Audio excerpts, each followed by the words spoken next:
Okay, this is part 2 on Task Manager, and I wanted to look at some more details to give us more information about a process we might find running. So we have a few applications here running, and you might go through your system and you find something like this that looks a little bit strange, and you're not sure maybe why that application is running or what it is.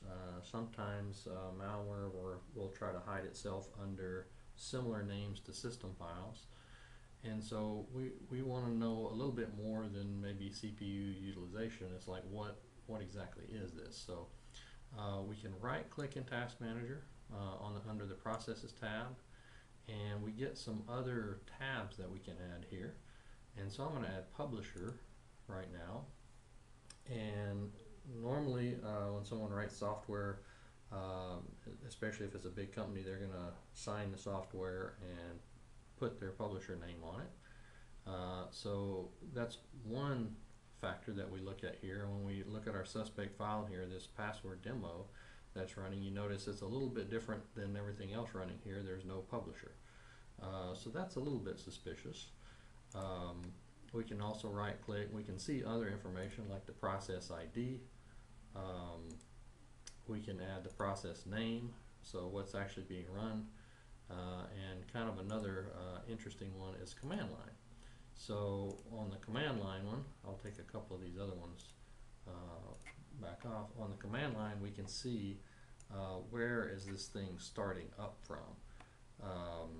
So in this case we have this password demo running, and we might do the old thing like we did last time, click on it and click in task, and we feel good that it went away.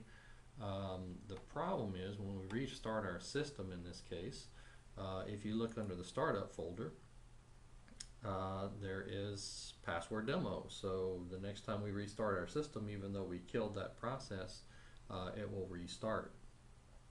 Notice again under this startup, there's no publisher here. But it will start up when we restart the system. So just clicking on it and killing it may not be enough. If it was malware, we might do that, but before we do that, you might want to add that command line to Task Manager and find out where that program lives, especially if we think it's malware. So after you make note of that, then you could kill that task if you're pretty sure it's malware, and also remove the file from that location so it doesn't start up again the next time the system starts. So just wanted to show you there's a little bit more information you can get in this Processes tab of Process Explorer. So hopefully this helps you, and you can find some unusual files on your system that maybe doesn't belong there. But do be careful about, ending tasks. Make sure it's not a system file. You can do bad things on your system and even cause it to crash. So backups are always a good plan. Alright, and until next time.